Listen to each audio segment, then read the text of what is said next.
We have a lot of names. We have a lot of names that we have assigned to things. But the names are not the thing. The names are pointing to the thing. We can't know the thing. So we made up these names to point to the thing. We can't know it as it really is. And the thing, the name that we've given it, the symbol pointing to it, we've mistaken as it. It's pointing to it. It ain't it. You can't fully know it as it really is. Let's use the word God. Now, when you use the word God, everybody gets a little picture in their head of what that means. But you can't stop there. That's not it. That little picture in your head is not God. You can't know God fully. He's beyond knowing fully. He can be known through the Word of God, the Bible. That's the part He has allowed us to know. But we can't know Him fully. He's too big for that. Our little brains would pop. You understand?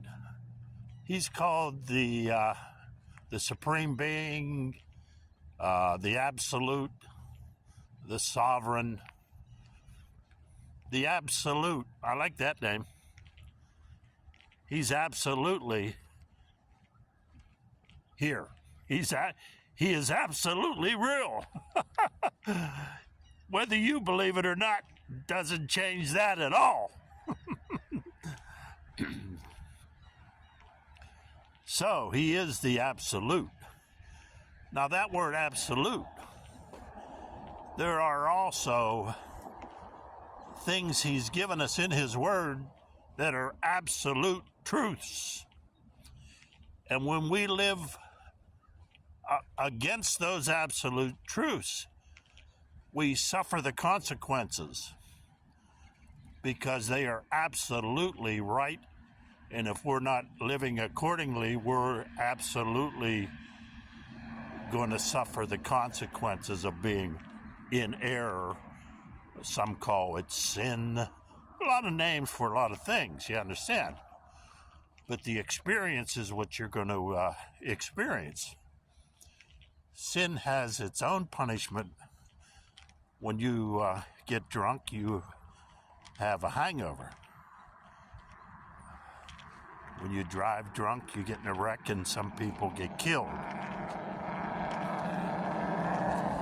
That's the consequences of sin, living in disobedience. So if you don't have absolutes, you're going to suffer the consequences of the not living according to those absolute truths. They're absolutely the way to go, and you'll always be blessed when you live accordingly. That's the truth. So people who don't have absolutes, anything goes. So if you don't believe in the absolute God, anything goes. You can do anything. Well, you think you can, but God is still even in control of that, and He's allowing that. He's allowing you to go astray, and you'll suffer the consequences, and eventually you'll be judged accordingly. But you see the world now, which is anti-God, anything goes. Because they believe if there is no God, who am I going to have to answer to? They figure whatever I can get away with, that's what it is. The husband who's not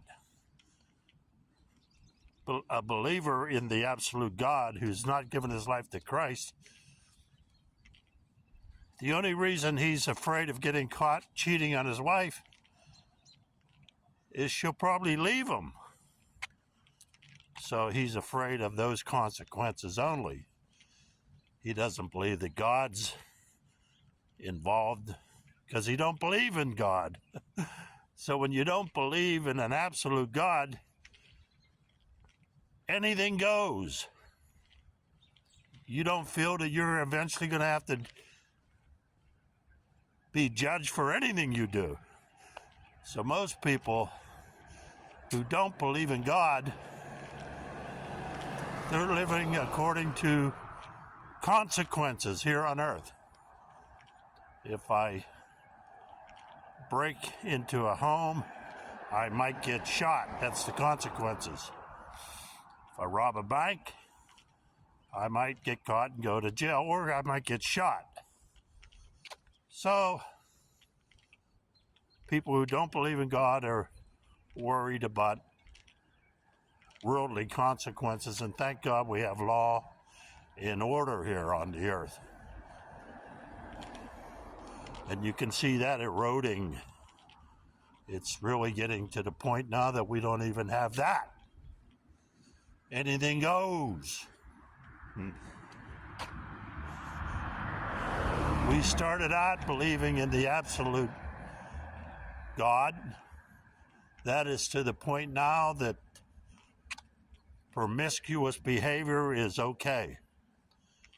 You can see it all around you. It's progressively getting worse.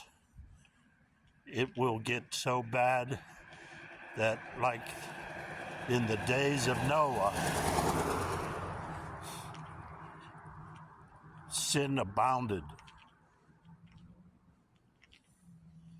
That evil was just the constant thought process of men. We're there. Anything goes without an absolute.